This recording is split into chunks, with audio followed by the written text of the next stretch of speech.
Une fois, quelqu'un il était à Oman, à Rosh Hashanah, il arrivait de quelqu'un qui était, comme on dit, pas très reluisant pour une vue comportement. Voilà. Mais quelqu'un de très connu, un artiste, je ne vais pas dire des noms, très connu, mais il n'était pas au top, c'est-à-dire au point de vue orthodoxe, il n'était pas, comme on dit, très catholique au point de vue orthodoxe. Et il l'a vu dans le rêve, et il le voit au paradis, il était en train de kiffer, il était bien et tout. Il me dit, mais attends, mais toi, tu as fait plein de trucs dans ta vie terribles, tu as fait des bêtises et tout.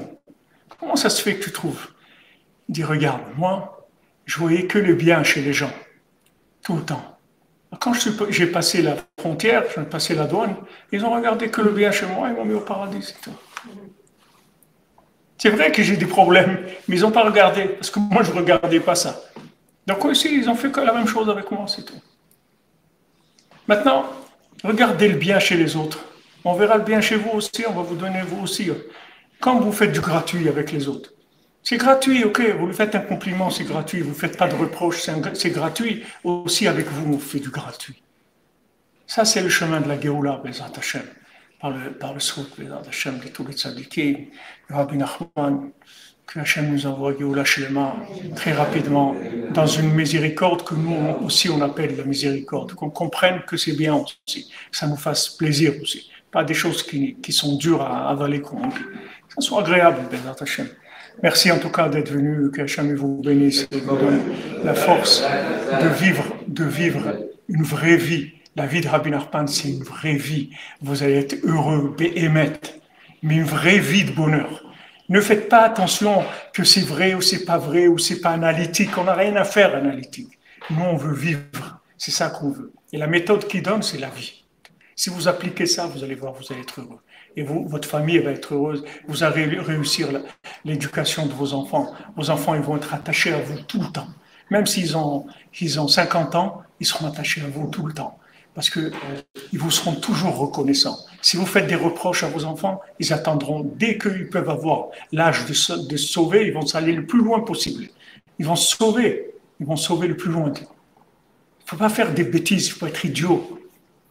Les gens ils disent non, mais il faut les corriger quand même. Après il n'y a rien à corriger. Il n'y a rien à corriger, ne corrige personne.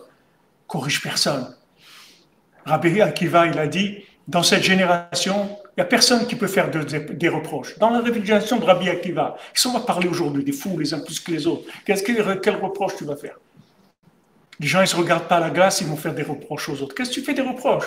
À qui tu fais des reproches? Même à toi. Juge-toi positivement. Tu es passé plusieurs machines à laver déjà et tout. Dans quel état tu es? Alors, sois content de chaque chose que tu fais de bien. Dis-toi merci mon Dieu, tu m'as donné le mérite de ça. Voilà, un petit peu Rabbi Nachman, un peu de Bodédout, un petit Kunaklali. Je vais des fois en Israël, je vais au Kotel, je vais ça. Au Hachem, je fais Shabbat, je fais Kiddush, je fais des choses. Au Hachem, c'est merveilleux. C'est merveilleux. C'est merveilleux. Des fois, des gens ils me disent ouais, Ravi frère, moi, je peux pas ne pas fumer Shabbat. Je peux pas. Une cigarette de moins, tu peux? Il dit ça, ouais, je peux. Et tout, je fume. Pas grave, fais déjà une de moins. Et après, il fait une de moins. Quand il fait une de moins, et il passe de niveau. Après, quelques temps après, il arrête complètement. Et si vous dites, mais c'est grave, c'est terrible, tu sais ce que ça veut dire, tu vas aller en enfer, tu vas brûler, trucs. Comme une fois un rave, Hachem Ishor, une femme, elle a perdu un enfant dans un incendie à la maison, il y avait un incendie. Elle est allée voir un rave que je connais, je ne vais pas dire des noms, mais des raves qui voient, soi-disant, je ne sais pas ce qu'ils voient, comme on dit en arabe, ils voient l'ama, ils voient je ne sais pas ce qu'ils voient, mais en tout cas, il lui a dit, vous savez pourquoi votre fils il a brûlé? Je vais vous dire pourquoi. C'est toutes les cigarettes que vous fumez le Shabbat. On dit ça, même si c'est vrai, mais tu tires une balle dans la tête à quelqu'un en lui disant c'est vrai, voilà ce que tu as. Mais elle n'est pas venue pour entendre ça. C'est cruel de dire ça. C'est une vérité, mais ne dis pas.